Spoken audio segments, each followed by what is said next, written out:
Buenas noches. El día de hoy, en este video grabado de noche, parece incluso pertinente plantearlo así por el tema que vamos a tocar. Vamos a hablar de lo ocurrido en el mes de marzo en Michoacán, donde un alumno pasó al acto, transgredió la condición de los derechos, de la libertad del tercero, y bajo la consigna de cierta condición que le permitía pensarse como aquel sujeto que podía actuar porque la sociedad así lo demandaba, pues le quitó la vida a dos de sus profesoras. Justamente el video del día de hoy, cuando lo estaba escribiendo, estaba pensado en este sujeto, pero no me imaginaba las adveniencias que se iban a presentar en las noticias en los últimos días, ¿no? Lo que pasó en las pirámides, en la Ciudad de México, la señora que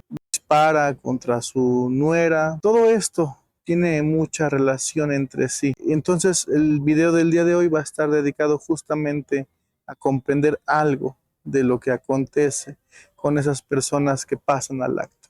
Sin más, pues comencemos. El 24 de marzo del 2026, en Lázaro Cárdenas, Michoacán, un adolescente de 15 años entró a una escuela preparatoria con un AR-15 escondido en un estuche de guitarra. Compró un cigarrillo en la tienda de la esquina, entró al plantel y disparó 27 veces contra dos maestras frente a toda la comunidad escolar. Su nombre era Osmar, tenía 15 años. Se declaró simpatizante de los incels y 9 horas antes de cometer el acto había subido videos a sus redes sociales presumiendo su AR-15. Cuando leí esto, lo primero que sentí fue lo que creo que sintieron muchos: horror. Pero el horror, aunque legítimo, no es suficiente. El horror nos paraliza, nos hace señalar al monstruo y alejarnos de él, como si incluso Osmar fuera una anomalía, un accidente, algo que no tiene nada que ver con nosotros. Y eso es exactamente el error que no nos podemos permitir, porque si hay algo que el psicoanálisis nos ha enseñado, y que mi trabajo clínico y académico me confirma todos los días, es que los actos que nos parecen más incomprensibles son precisamente los que más tienen que decirnos sobre el mundo que construimos entre todos. Hoy quiero intentar leer el caso de Osmar, no para defenderlo, no para justificarlo, sino para entender qué condiciones psíquicas, culturales, sociales producen un sujeto que a los 15 años encuentra en un salto la única respuesta posible a su dolor. Hay una pregunta que parece simple pero que no lo es. ¿Qué es la violencia? La respuesta inmediata sería lo que hizo Osmar: disparar, matar, destruir. Pero esa respuesta, aunque correcta en el sentido más obvio, nos deja sin las herramientas para entender nada. Permítame proponer una distinción que me parece fundamental. Hay una diferencia entre acción y violencia, que la psicología y el psicoanálisis pues conocen bien, ¿no? Pero que rara vez se explica con mucha claridad. Es un acto que se muestra abiertamente. El agresor se presenta como tal.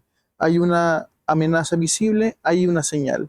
Y esa señal, aunque perturbadora, le da al sujeto que la recibe la posibilidad de responder, de defenderse, de huir, de confrontar. No por nada vivimos en la época del estrés y de la ansiedad, porque allá afuera hay algo que nos está causando esa enfermedad que activa nuestro sistema de alarma. La violencia, en cambio, es otra cosa. La violencia es un acto enmascarado. No permite que quien la sufre capture la amenaza. Se anida en las situaciones más cotidianas, se racionaliza, se normaliza a tal grado que resulta imposible para el sujeto distinguir de dónde viene lo que la amenaza. El psicoanalista argentino Motti Ben-Jaccar lo describe muy bien. Dice: quien sufre violencia está atrapado en la situación, confundido, desorientado, a merced de lo que él llama la vivencia del colapso. El colapso de las referencias espacio-temporales y de las relaciones entre lo psíquico y lo social. ¿Cuántos de ustedes no se han sentido así alguna vez? Confundidos, desorientados, sin sentido, sintiendo que algo los amenaza, pero sin poder identificar exactamente qué es. Eso no es casualidad, porque la violencia no es solo una persona, es un sistema, y nosotros somos parte de ese sistema. Ahora quiero hablar de algo que incomoda porque es un concepto que solemos rechazar antes de entenderlo: el odio. Hay una tendencia muy humana y también muy problemática de tratar el odio como si fuera simplemente lo opuesto del amor, como si fuera algo que hay que eliminar, que hay que erradicar, que hay que superar. Sin embargo, el psicoanálisis tiene una lectura mucho más matizada y más útil. El odio, en su origen, es un afecto defensivo, es la respuesta psíquica al dolor. Todo aquello que nos ocasiona dolor tiene la potencialidad de volverse odio, porque el odio nos ayuda a ubicar la fuente del displacer, a discriminar lo que nos hace daño, a defendernos. En ese sentido, el odio no es malo en sí mismo, es parte de la condición humana, es parte de lo que nos permite sobrevivir. El problema no es el odio, el problema es lo que ocurre cuando el odio no puede ser elaborado, cuando el entorno no sirve como soporte, cuando no hay un espacio donde ese dolor pueda ser nombrado, cuando no puede ser procesado incluso, cuando no puede ser puesto en palabras. El odio se desplaza, se condensa en lo que yo llamo el objeto único del odio, un destinatario externo sobre el cual se proyecta todo el dolor que no encontró salida. Y cuando ese proceso ocurre, cuando el sujeto queda atrapado en el objeto único de odio, algo devastador sucede.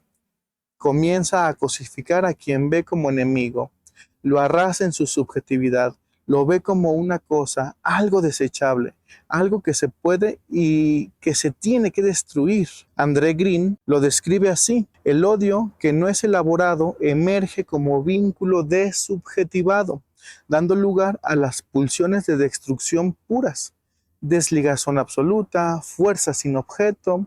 El resultado es la trivialización del acto, el mal por el mal puro, la crueldad y la muerte gratuita, banal, donde ni siquiera se reconoce a las personas a las que se daña.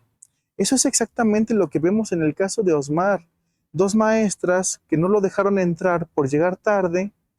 Ese es el detonante aparente, un detonante absolutamente desproporcionado para el nivel de violencia que se desató. ¿Por qué? Porque el detonante no era realmente el detonante. Las maestras no eran realmente las maestras. Eran el objeto sobre el cual se condensó algo que venía de mucho más lejos y de mucho más adentro.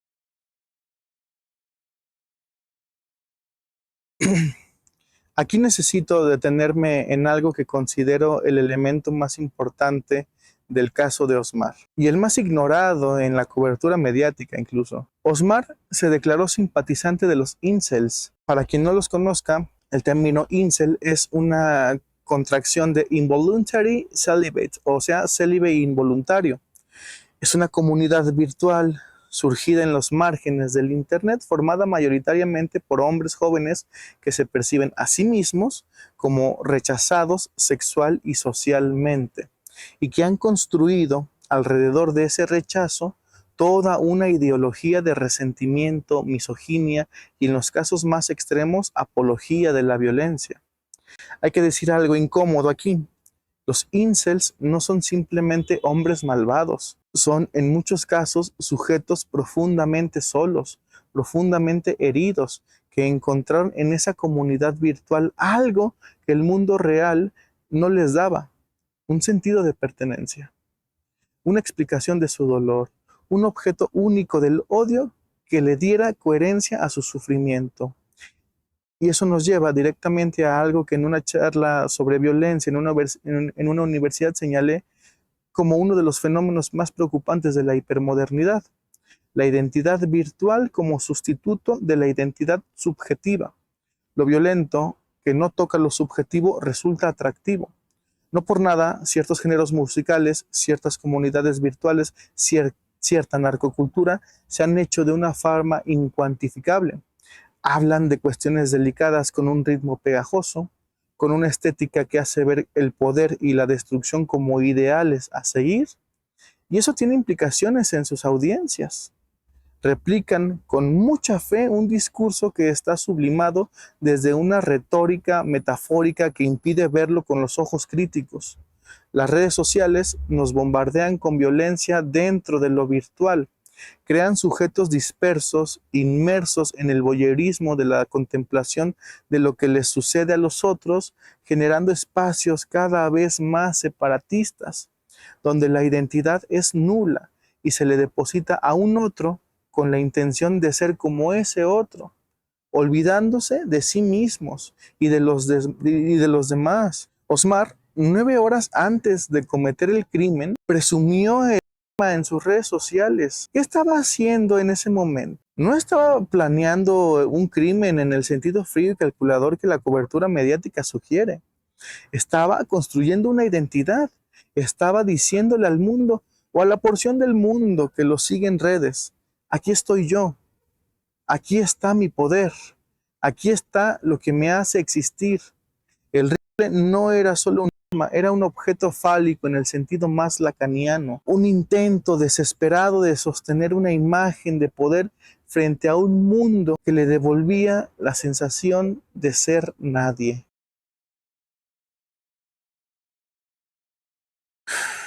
No podemos hablar del caso de Osmar sin hablar del contexto en que creció. Lázaro Cárdenas, Michoacán, puerto industrial, territorio con presencia del crimen organizado, un territorio donde la narcocultura, esa microcultura que hace estética la violencia, que convierte el poder armado en ideal de masculinidad, que ofrece al sujeto un lugar en el mundo a cambio de su subjetividad, no es un fenómeno lejano, sino una presencia cotidiana. Freud, en su correspondencia con Einstein en 1933, definió la agresión como una pulsión, una tendencia que lleva al hombre a destruir y que se actualiza en conductas dirigidas a dañar, destruir, contrariar y humillar al otro.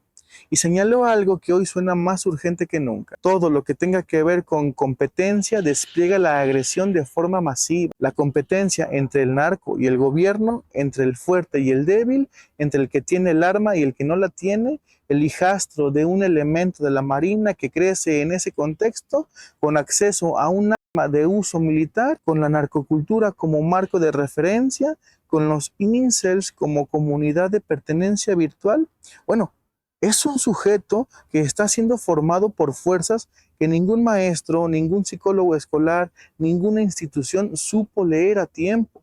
Pierre Aulagnier ya hablaba de esto en sus textos sobre la interpretación de la violencia, y es quizás la más directamente aplicable al caso de Osmar. Incluso me sorprende que no aparezca más en los análisis sobre violencia juvenil. El concepto central de Pierre es que propone que el psiquismo se constituye a través de 3 modos de funcionamiento: el proceso originario, el proceso primario y el proceso secundario, y que en cada uno de ellos hay una forma específica de violencia que el otro ejerce sobre el sujeto. La más relevante para este caso es lo que ella llama la violencia primaria, que es prácticamente para Aulagnier constitutiva e inevitable. Es la violencia que el otro, principalmente la madre, pero también el entorno más inmediato, ejerce sobre el psiquismo del infante al interpretarlo, al darle sentido, al nombrarlo antes de que él pueda nombrarse a sí mismo. El niño llega a un mundo donde ya hay un discurso, ya hay un deseo del otro, ya hay una interpretación de quién es y qué significa eso que es. Y ese discurso lo marca antes de que pueda resistirlo incluso. Hasta ahí la violencia primaria es necesaria. Es lo que funda al sujeto. El problema surge cuando esa violencia primaria se convierte en lo que Aulagnier llama la violencia secundaria, cuando el otro no solo interpreta al sujeto, sino que lo aplasta, le niega la posibilidad de construir su propia interpretación del mundo, le impone un sentido que no deja espacio para el pensamiento propio, y eso no es una excusa. Ojo con esto, es un diagnóstico, porque el diagnóstico nos obliga a preguntarnos algo que duele más que señalar al monstruo. ¿Qué falló en el entorno de Osmar? ¿Qué señales hubo que nadie leyó? ¿Qué tipo de escucha clínica, institucional, familiar podría haber interceptado ese proceso antes de que llegara al punto de no retorno? Para entender el contexto de lo que estamos diciendo, me gustaría citar a un psicoanalista que ha guiado mi práctica desde un freudomarxismo, David Pavón Cuéllar, que es el referente más importante del psicoanálisis crítico en México y América Latina.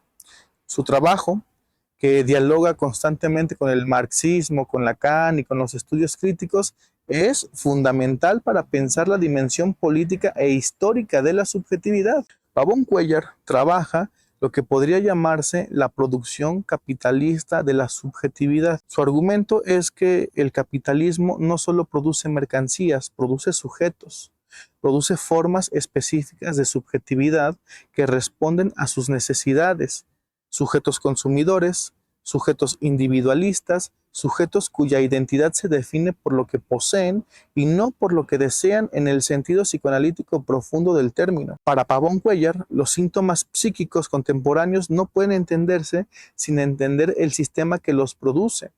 La violencia, el odio, el vacío subjetivo no son fallas individuales ni patologías aisladas, son efectos de un sistema que sistemáticamente destruye los lazos sociales, que convierte al otro en un competidor o en un recurso, que produce sujetos empobrecidos psíquicamente porque los empuja a sustituir el deseo por el consumo. La conexión con el caso de Osmar en este sentido, va por aquí. Hay que pensar que Osmar no es una anomalía, es un producto extremo.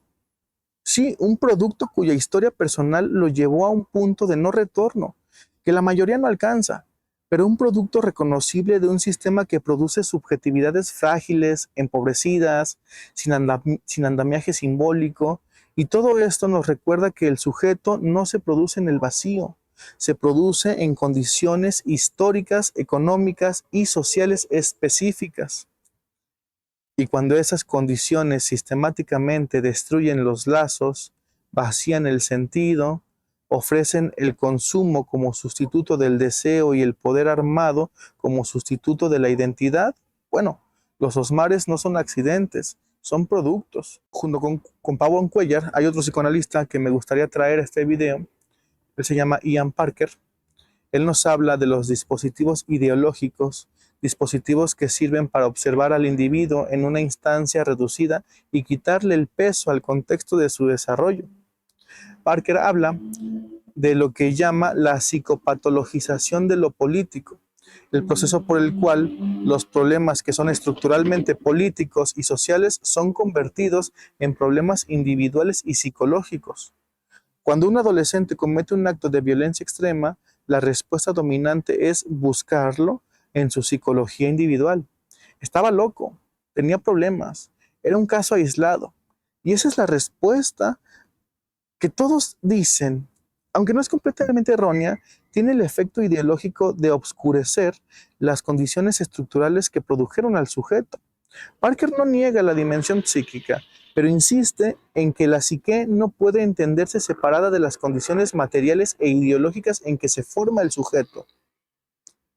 Un análisis que se quede en el individuo, en Osmar, en su historia familiar, en su estructura psíquica, es un análisis incompleto y potencialmente cómplice de las mismas condiciones que produjeron la violencia. La conexión directa, la cobertura mediática del caso de Osmar es un ejemplo. Los medios de focalización en el perfil individual, el chico incel, el hijastro del marino, el estudiante que llegó tarde sin preguntarse qué condiciones estructurales, qué sistema educativo, qué política de la salud mental, qué economía política de la masculinidad produjeron ese sujeto. Ian Parker nos advierte sobre algo que como psicólogos tenemos que resistir: la tentación de psicologizar lo que es también político. Cuando reducimos a Osmar a su psicología individual, a su historia, a su estructura, a sus patologías, corremos el riesgo de hacer exactamente lo que el sistema quiere: convertir un problema estructural en un caso clínico. Y así lavarnos las manos de la pregunta más incómoda: ¿qué sociedad está produciendo este tipo de sujetos? Nuestro trabajo como trabajadores de la salud mental es esto, y quiero cerrar con algo que diré con la misma claridad con que lo dije en aquella universidad cuando presenté una charla sobre la violencia. Nuestro trabajo no es hacer sentir mejor a la gente con palabras bonitas. Nuestro trabajo es posibilitar la confrontación del sujeto con su propio odio. evitar que los individuos queden inmersos en el desvalimiento, impedir la instauración del objeto único del odio, frenar el incremento de la cadena del mal. Eso no se hace solo en el consultorio, se hace también en el aula, en la familia, en el espacio público, en los medios de comunicación, en este canal de YouTube, porque lo que está en juego no es solo la salud mental individual, lo que está en juego es el tipo de sujeto que estamos produciendo como sociedad, el tipo de mundo que estamos construyendo cuando normalizamos la violencia, cuando dejamos que las redes sociales sean el único espejo en que los adolescentes se reconocen, cuando permitimos que un chico de 15 años encuentre en los incels la única comunidad que le devuelve una sensación de pertenencia. Freud lo dijo en aquella carta a Einstein, y lo voy a parafrasear.